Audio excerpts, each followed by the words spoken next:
There's a February, because you made ours February. Oh, is it February on the printed one? Change that to December. That's a typo I never fixed. Just There was the December. The bottom December one too. no, that should be December. It's two different data. Yeah, that should be December as well. December 2013 in the sample and December 2013. Oh, okay. That's okay. That. I know.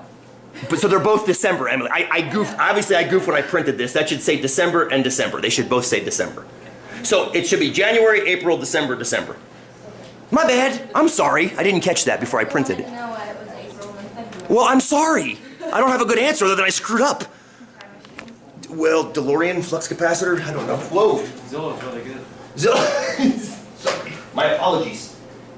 So just change that to December. My apologies. Let me make a note to myself and fix that.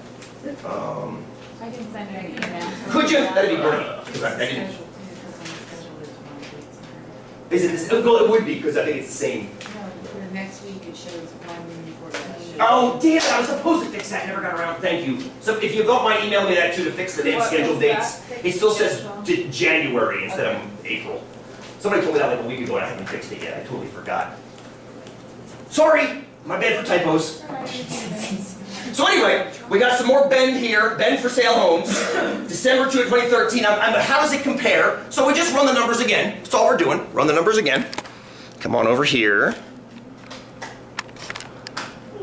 I know, thrilling. No difference in attack. We should change our values. 81, 1102. It dropped a little bit. It did, 7.3% is our new P hat value. What are the papers going to say? What are the papers going to say? It's down. They're going to put a superfluous percentage on there, like it's down 2% or something like that. Because it was at like 9.2, and now it looks like it's 7.2. What are they going to ignore? And good for them. They're trying to promote optimism. Good for them humanly. Shame on them statistically. What are they going to ignore? Of course. Everything. Well, when you say everything, what do you mean? I love that word. Margin. The important part, the margin of error, which is the important part. Because you're not 100% confident, you're not 95%, hell, you're 0% confident in 7.3, unless you stack the wings on there. So let's make this in focus a little better. So that starts at about 5.8%, which is actually down here, right? So we got 4, 5.8, it's about here, up to about 8.9%, which is going to come up to about here. This is December 2013. It's tempting. Don't worry, if you guys probably have better intervals than I do, I'm guessing, because I gave you more detail on your number line. So, does yours look, I'm assuming similar to this one? Similar to these three? Yeah. So you got that right, a little bit to the right of them. So yes, 7.3, or 7.4, I guess, percent is less than 9.4%. But it's not meaningfully less. How come? How come it's not meaningfully less? Say that again! They all overlap. Did you hear what Emily said? All the intervals overlap each other. And why is that important, that they all overlap each other? Why does that make it inconclusive? Verbalize this for me. Natasha, help me. They could all be the same number in theory. Theoretically, since they all overlap, they all could be the same number still, from 2010 to 2013. They could have never changed, so what could have possibly caused the difference? If they're all the same, I love that, by the way. If they're all the same, what could possibly have caused the difference that we're seeing in the P hat values? Natasha! Outliers? Oh, good. I wasn't thinking of that. That's very, very good. I was thinking less extreme versions of outliers. But yeah, outliers could definitely cause it. If we happen to draw a sample that contained a lot or a little foreclosed homes compared to the population, which is going to happen, right? What percentage of time do you get outliers? Ish. Roughly, remember the definition we were using in 244? We kept using 243. We kept using 2 standard deviations for typical. What does that leave outside? 5%. So there's a 5% shot we're going to get some outliers in our sample. So you're drawing, 1,000, 1,700, 702 homes. Quite a few of those could be outlier data points. Even the entire data set could be an outlier if you get too many or too few. Thank you. Anybody else? What else could explain the deviations in the p-hats? The sample quite true. Yes, isn't it? Quite true. The sample sizes are all different, which hopefully is indicative in the size of your intervals. You can almost tell which sample size is the smallest because it carries the widest interval, doesn't it? Smallest sample carries the widest interval. Remember, they're inversely proportional. The bigger your sample, the more your interval is going to shrink down. So you can tell that 2010 had the smallest sample because it's the widest interval.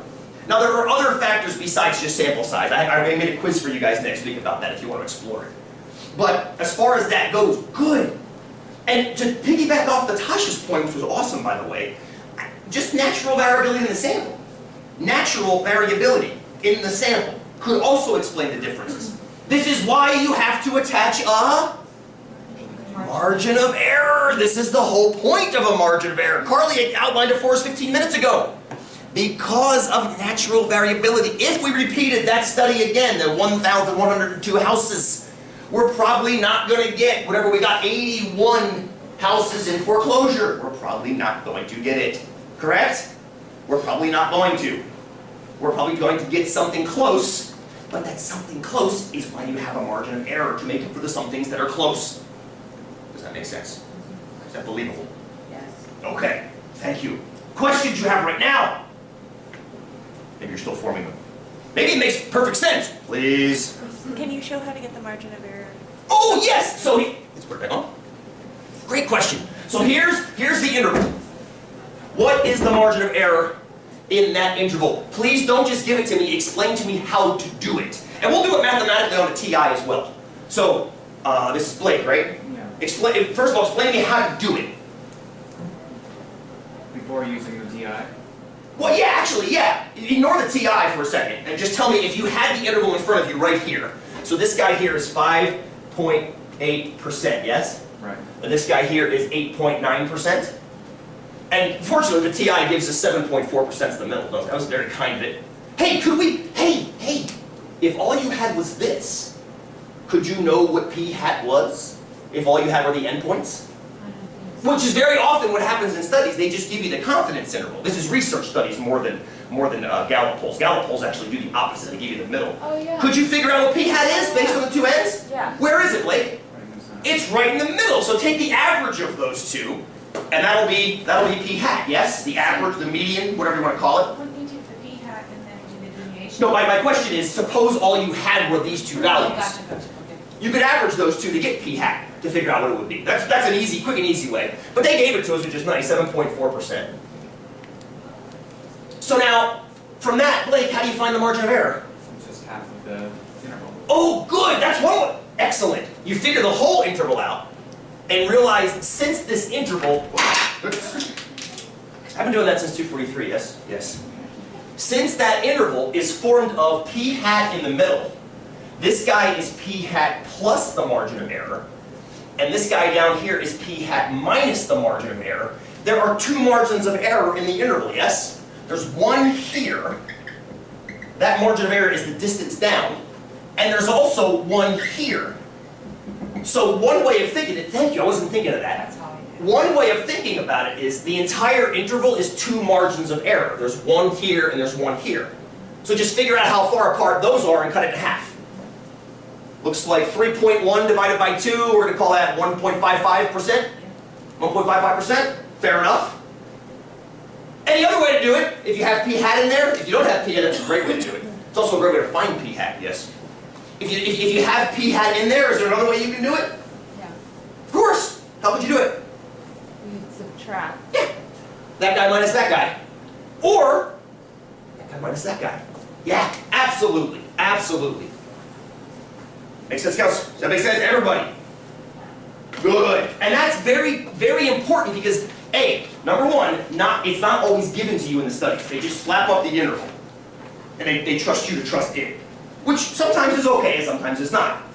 Secondly, you have to know what the margin is to know what's actually going on and whether the claims that are being posted are meaningful or not. That's a theme pretty much what 244 is built around, is the idea of variability. You asked for it on the first day, the standard deviation. You're talking about it right now. The sample error, which is measured by the margin of error. And when I say error in margin of error and sampling error, that's not a bad thing. Error is not a bad thing. Error is something that happens in data collection. You're not going to collect perfect data that perfectly mirrors your population. You're going to collect data that's close if you're doing it right most of the time. How often? We're basing ours on 95% confidence right now. 95% confidence. Cool? All right, let's do one more. And then we'll continue discussing this and address Alan's question. Fantastic one.